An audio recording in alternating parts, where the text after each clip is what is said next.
Alhamdulillahi Rabbil Alameen. As-salatu was-salamu ala sayyidil anbiya'i wal mursaleen wa ala alihi wa ashabihi ajma'in. A'udhu billahi minash shaitanir rajim. Bismillahir rahmanir rahim.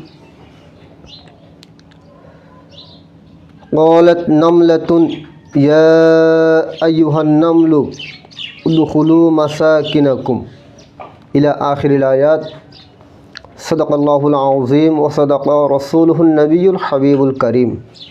প্রিয় দর্শক শ্রোতা, দূরের এবং কাছের দেশে প্রবাসী ভাইয়েরা যে যেখান থেকে শুনবেন সবাইকে মোবারকবাদ জানাচ্ছি, সালাম জানাচ্ছি। আসসালামু আলাইকুম ওয়া রাহমাতুল্লাহ।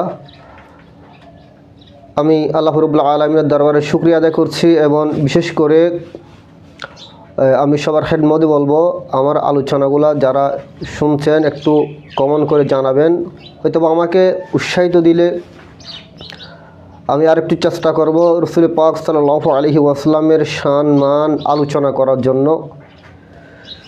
এই সুবাদে আল্লাহ রাব্বুল আলামিন আমাদেরকে সর্বশ্রেষ্ঠ উম্মত বানিয়েছেন এবং রাসূল আকরাম সাল্লাল্লাহু আলাইহি ওয়াসাল্লাম সর্বশ্রেষ্ঠ সকল আম্বিয়া ইকরামদের নবীদের নবী। এই সুবাদে আমরা ভাগ্যবান। আসুন আজকে আমরা জানব সংক্ষিপ্তভাবে রাসূল করিম সাল্লাল্লাহু আলাইহি ওয়াসাল্লামের উপর আমরা যে দরুদ শরীফ পাঠ করি, কায়নাত সারা পৃথিবী থেকে মুমিন মুসলমান যে দরুদ শরীফ পাঠ করেন, এই দরুদ শরীফ আল্লাহ পেরা হাবিব সাল্লাল্লাহু আলাইহি ওয়াসাল্লাম শুনেন কিনা।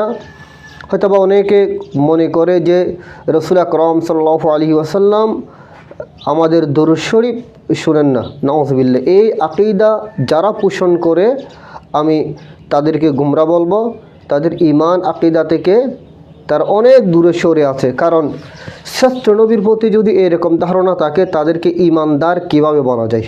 আসুন আমি প্রথমে বলবো, আমি যে আয়াতে কারিমা তেলাওয়াত করেছি সংক্ষিপ্তটুকু, যেটা সূরা নমল থেকে 19 পারার মধ্যে থেকে আয়াতে কারিমা তেলাওয়াত করেছি। এই সুবাদে সেখানে একটা খুব সুন্দর একটা ঘটনা আছে, আমি সেটা একটু ইতি টানব। ঘটনা এটা, হযরত সুলাইমান আলাইহিস সালাম যিনি বাদশাহ ছিলেন,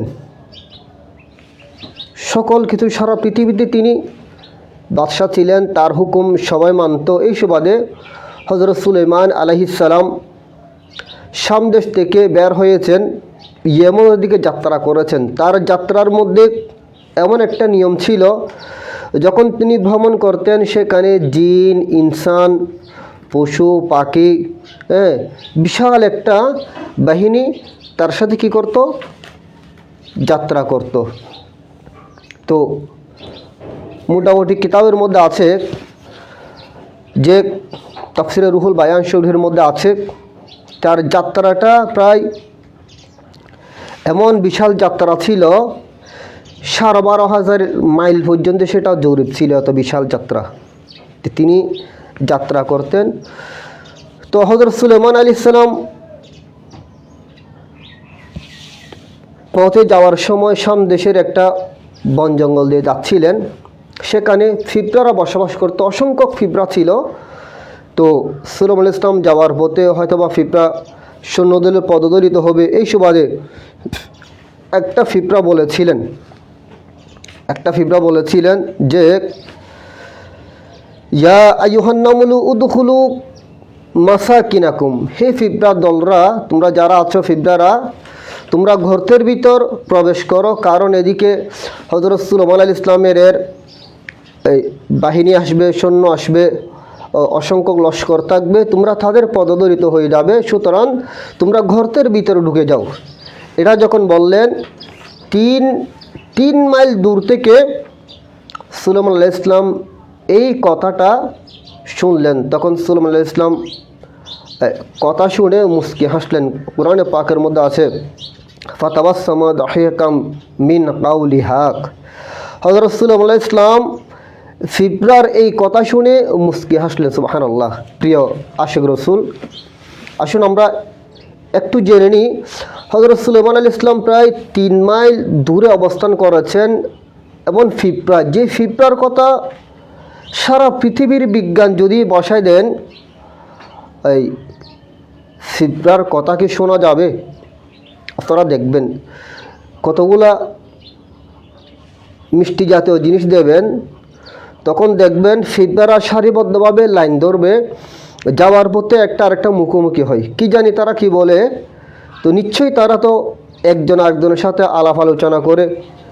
তো চিন্তা করে দেখবেন এই ফিপ্রার কথাগুলা সুলাইমান আলাইহিস সালাম শুনেছেন, কিন্তু পৃথিবীর সবগুলো যদি বিজ্ঞান যদি বসায় দেন, এই কম্পিউটার যদি বসায় দেন, ফিপ্রার কথা কি শোনা যাবে? কখনো শোনা যাবে না। কিন্তু যেটা দুনিয়াবি কেউ বের করতে পারে না ফিপ্রার কথা, কিন্তু আল্লাহর নবী হযরত সুলাইমান আলাইহিস সালাম শুনেছেন। সুবহানাল্লাহ। প্রিয় আশিক রাসূল, তো সুলাইমান আলাইহিস সালাম তো নবী। সুলাইমান আলাইহিস সালাম এর মুজিজা এটা, যেমন হযরত মূসা আলাইহিস সালামের একটা মুজিজা ছিল, ঈসা আলাইহিস সালামের একটা মুজিজা ছিল। তো সকল আম্বিয়া ইকরামের মুজিজা এক জায়গায়, সব মুজিজা আল্লাহ আমাদের প্রিয় হাবিব মুহাম্মদুর রাসূলুল্লাহ সাল্লাল্লাহু আলাইহি ওয়াসাল্লামকে দান করেছেন। তো এই সুবাদে দেখা যায় আল্লাহর হাবিব সাল্লাল্লাহু আলাইহি ওয়াসাল্লাম কান মুবারক এর আমরা যেটা শুনি না সেটা আমার রসুল শুনেন, আমরা যেটা দেখি না সেটা রাসূল আকরাম সাল্লাল্লাহু আলাইহি ওয়াসাল্লাম দেখেন। কিতাবের মধ্যে আছে তিরমিজি শরীফ এবং ইবনে মাজাহ শরীফ, মিশকাত শরীফের মধ্যে আপনারা পাবেন। আমি এই কিতাবটা বেশি বলি কারণ এটা সবার মাদ্রাসার ছাত্ররা পড়ে। সেখানে হযরত আবু যর গফারি রাদিয়াল্লাহু তাআলা আনহু হাদিস শরীফ বর্ণিত হয়েছে, রাসূল আকরাম সাল্লাল্লাহু আলাইহি ওয়াসাল্লাম ইরশাদ করেছেন যে ইন্নী আরা মা লা তারাউনা, ইন্নী আরা মা লা তারাউনা ওয়া আসমাউ মা লা তাসমাউন। আমি রাসূল যা দেখি তোমরা তা দেখো না, আমি যা শুনি তোমরা তা শুনো না। রাসূল আকরাম সাল্লাল্লাহু আলাইহি ওয়াসাল্লাম বলেছেন আমি যা শুনি তোমরা তা শুনো না। তাহলে বোঝা যাচ্ছে আমরা যেগুলা শুনি না কিন্তু আমার প্রিয় হাবিব মুহাম্মদ রাসূলুল্লাহ সাল্লাল্লাহু আলাইহি ওয়াসাল্লাম সেগুলা শুনেন। যেমন আমাদের চক্ষু দিয়ে কবরের আযাব আমরা দেখব না, না দেখে বিশ্বাস করার নাম ঈমান। কিন্তু রাসূল আকরাম সাল্লাল্লাহু আলাইহি ওয়াসাল্লাম কবরের আযাব নূরানি চক্ষু দিয়ে দেখেছেন। যেমন আসুন হযরত আবু আইয়ুব আনসারী রাদিয়াল্লাহু তাআলা আনহু হতে বর্ণিত হয়েছে, রাসূল আকরাম সাল্লাল্লাহু আলাইহি ওয়াসাল্লাম বের হয়েছেন, তখন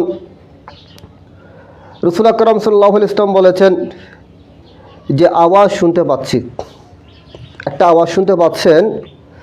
তখন আমার রাসূল সাল্লাল্লাহু আলাইহি ওয়াসাল্লাম বলেছেন ফাকালা ইয়াহুদু তুআযাবু ফি কুবুরিহা।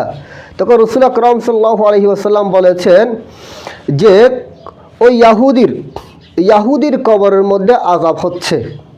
কোথায়? শামের মধ্যে, সেখানে ইয়াহুদির কবরের মধ্যে আওয়াজ হচ্ছে যে সেটা রাসূল আকরাম সাল্লাল্লাহু আলাইহি ওয়াসাল্লাম কান মুবারক দিয়ে শুনেছেন। প্রিয় আশিক রাসূল সাল্লাল্লাহু আলাইহি ওয়াসাল্লাম, যেমন আসুন কবরের মধ্যে যে প্রশ্ন করা হয় মার রব্বুকা ওয়ামা দীনুকা ওয়ামা নবিয়ুকা মা হাযা রাজুলু বুইসা ফিকুম, এই কবরের মধ্যে এই প্রশ্নগুলা জবাবগুলা কে বলেছেন, তাদের জবাব কি, প্রশ্ন করা হয় তার জবাব কি হবে, এগুলো তো রাসূল আকরাম সাল্লাল্লাহু আলাইহি ওয়াসাল্লাম বলেছেন। মার রব্বুকা, তোমার রব কে? রব্বি আল্লাহ। ওয়ামা দীনুকা, তোমার দিন কি? দীনুল ইসলাম। ওয়ামা নবিয়ুকা, তোমার নবীকে? ওয়া মুহাম্মদুর রাসূলুল্লাহ সাল্লাল্লাহু আলাইহি ওয়াসাল্লাম। এই কথাগুলা তো আল্লাহর হাবিব সাল্লাল্লাহু আলাইহি ওয়াসাল্লাম বলেছেন। তাহলে আল্লাহর হাবিব সাল্লাল্লাহু আলাইহি ওয়াসাল্লাম কান মুবারক বেমিসাল, কান মুবারকের দৃষ্টান্ত রেফারেন্স পৃথিবীর কারোর সাথে যাওয়া যাবে না। এই সুবাদে আসুন একদিন মুস্তাদরাক হাকিমের মধ্যে আছে, আরো সংখ্যক কিতাবের মধ্যে হযরত আনাস রাদিয়াল্লাহু তাআলা আনহু এবং হুজুর আকরাম সাল্লাল্লাহু আলাইহি ওয়াসাল্লাম তাকে বর্ণনা করেছেন। হুজুর পাক সাল্লাল্লাহু আলাইহি ওয়াসাল্লাম হযরত বেলাল রাদিয়াল্লাহু তাআলা আনহুকে বলেছেন যে ইয়া বেলাল হাল তাসমাউ মা আসমাউ, হে বেলাল আমি যা শুনি তুমি কি সেটা শুনছো? হযরত বেলাল রাদিয়াল্লাহু তাআলা আনহু বলেছেন, ইয়া রাসূলুল্লাহ, ক্বালা লা ওয়াল্লাহি ইয়া রাসূলুল্লাহ মা আসমাউহু, ইয়া রাসূলুল্লাহ সাল্লাল্লাহু আলাইহি ওয়াসাল্লাম, যে আমি শুনছি না। হযরত বেলাল রাদিয়াল্লাহু তাআলা বলেছেন আমি শুনছি না। তখন রাসূল আকরাম সাল্লাল্লাহু আলাইহি ওয়াসাল্লাম বলেছেন, ক্বালা আলা তাসমাউ আহলাল কুবুরাক ইউআযিবুনা।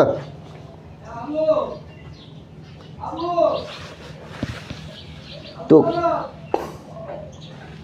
প্রিয় আশিক রাসূল সাল্লাল্লাহু আলাইহি ওয়াসাল্লাম, যাক সংক্ষিপ্তভাবে তাহলে বুঝে যাচ্ছে রাসূল আকরাম সাল্লাল্লাহু আলাইহি ওয়াসাল্লাম উম্মতের কবরের মধ্যে আযাব হচ্ছে যে, ইয়াহুদির কবরের মধ্যে আযাব হচ্ছে যে, সেটা রাসূল আকরাম সাল্লাল্লাহু আলাইহি ওয়াসাল্লাম শুনেন। সুবহানাল্লাহ। এবার যে আমি সংক্ষিপ্তভাবে আলোচনা করব যে আমরা যে দুরূদ শরীফ পাঠ করি আল্লাহর হাবিব সাল্লাল্লাহু আলাইহি ওয়াসাল্লামের উপর, এই দুরূদ শরীফ কি আল্লাহর হাবিব সাল্লাল্লাহু আলাইহি ওয়াসাল্লাম শুনতে পান? আসুন হযরতে আমরা যেগুলা দুরূদ শরীফ পড়ি সবগুলা দুরূদ শরীফ আল্লাহর হাবিব সাল্লাল্লাহু আলাইহি ওয়াসাল্লাম শুনতে পান। এই সুবাদে কারণ রাসূল করিম সাল্লাল্লাহু আলাইহি ওয়াসাল্লাম বলেছেন, ইন্নাল্লাহা হাররামা আলাল আরদি আন তাকুলা আজসাদাল আনবিয়া। আল্লাহ রাব্বুল আলামিন জমিনকে হারাম করে দিয়েছেন আনবিয়া কিরামের জিসিম মুবারক বক্ষণ করা। তাহলে আনবিয়া কিরাম নিজ নিজ রওজা শরীফের মধ্যে জীবিত, আল আনবিয়াউ আহয়াউন ফি কুবুরিহিম, সকল আনবিয়া কিরাম রওজা শরীফের মধ্যে জীবিত আছেন। প্রিয় আশিক রাসূল সাল্লাল্লাহু আলাইহি ওয়াসাল্লাম, এবং দালাইলুল খায়রাতের মধ্যে উল্লেখ আছে, যেটা দুরূদ শরীফের একটা কিতাব, এই দুরূদ শরীফের একটা কিতাব, সেখানে উল্লেখ আছে, সেখানে বলেছেন, কিল আলী রাসূলুল্লাহ সাল্লাল্লাহু আলাইহি ওয়াসাল্লাম আরাইতা সালাতাল মুসাল্লিনা, ইয়া রাসূলুল্লাহ সাল্লাল্লাহু আলাইহি ওয়াসাল্লাম, আপনার হচ্ছে দুরূদ শরীফ পড়ে মুসলমানগণ সালাতু সালাম পেশ করে, আপনি কি এগুলা কি শুনেন? হ্যাঁ, আপনার দূরে এবং কাছে, মিম্মান গাবা আনকা, আপনার দূরবর্তীও কেউ যদি দুরূদ শরীফ পাঠ করে সেগুলাকে আপনি কি শুনেন? জি, যারা আপনার পরবর্তী আসবে, ওমাইয়া আতি বাদাকা মা হালুহুমা, এবং তাদের অবস্থা আপনি কি জানবেন যারা আপনার পরবর্তী আসবে? সাহাবায়ে কেরাম আমার নবীকে জিজ্ঞেস করেছেন।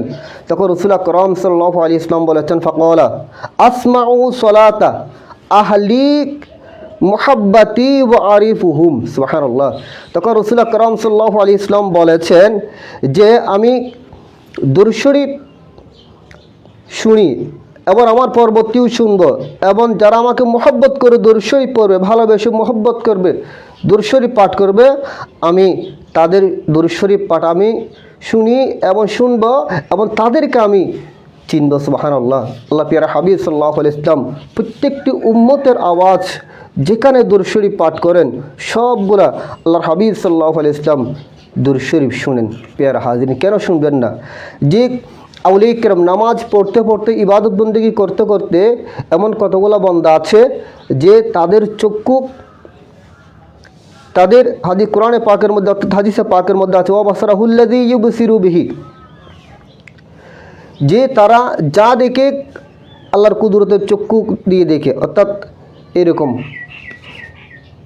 এরকম হয়ে যায়। পিয়ারা হাজিরিন, অর্থাৎ আল্লাহ তাদেরকে দেখাই। তো আমি সেদিকে যাচ্ছি না।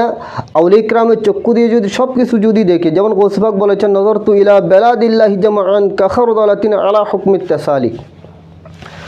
আবির দস্তগীর সমস্ত রাদিয়াল্লাহু তাআলা আনহু আল্লাহর কায়নাতকে রায় পরিমাণ দেখে, তো সেখানে আল্লাহর হাবিব সাল্লাল্লাহু আলাইহি ওয়াসাল্লাম তো প্রশ্নই আসে না। তাহলে বোঝা যাচ্ছে আমরা যা কিছু পড়ি, দুরূদ শরীফ পাঠ করি, আল্লাহর হাবিব সাল্লাল্লাহু আলাইহি ওয়াসাল্লাম সবগুলা শুনেন। এটা হচ্ছে আকীদা, সেটা ঈমান, এটা প্রত্যেকটি মুসলমানদের ঈমান আকীদা এইরকম থাকা প্রয়োজন। আল্লাহ রাব্বুল আলামিন সবাইকে বুঝার তৌফিক দান করুক। আসসালামু আলাইকুম ওয়া রাহমাতুল্লাহ।